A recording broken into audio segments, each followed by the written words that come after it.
It's not about ego, it's about survival.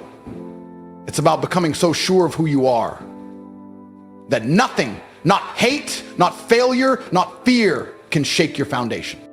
Right? Because I remember being broke, not just broke financially, broke mentally. I wasn't walking around with my chest out. I wasn't commanding attention. I was invisible, not because the world couldn't see me, but because I couldn't see myself.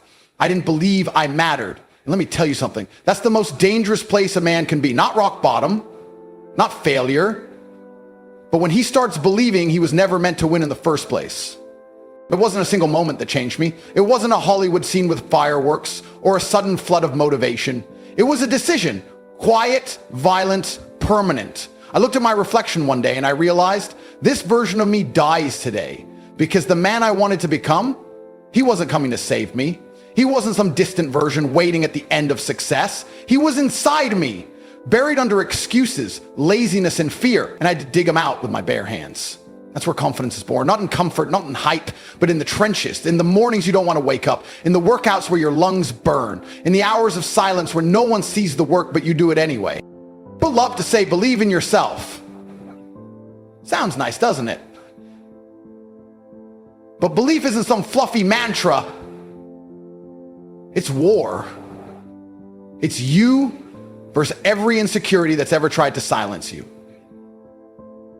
It's standing firm when the results don't show up. It's telling the world, I don't care if you see it yet. I know who I am, because at one point I was the only person on the planet who believed I'd become something. No claps, no praise, no proof, just a fire in my gut that said, I am not staying here.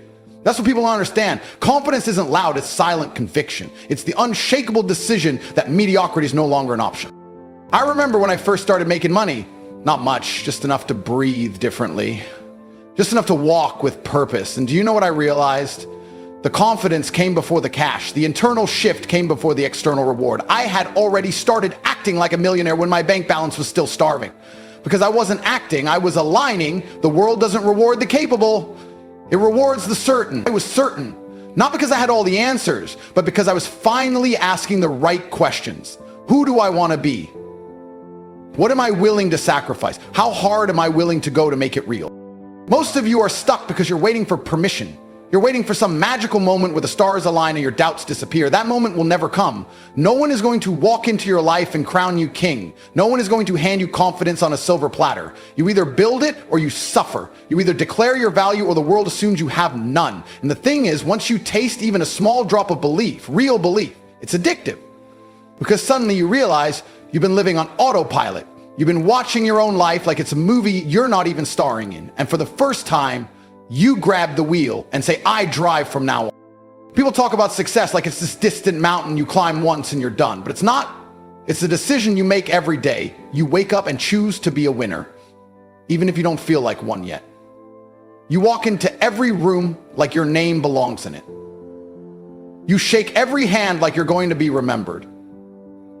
That's not arrogance, that's certainty forged in pain, repetition, and resilience. Confident isn't look at me, it's I know who I am, whether you see it or not. And let's get one thing straight. Your past doesn't disqualify you. I don't care what you've been through. I don't care if you failed, been humiliated, lied to, cheated on, counted out. That's your power. That's your edge.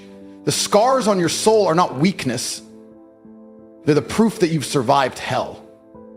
So now when life throws more chaos your way, you smile and say, I've been here before. I didn't fold then, and I'm not folding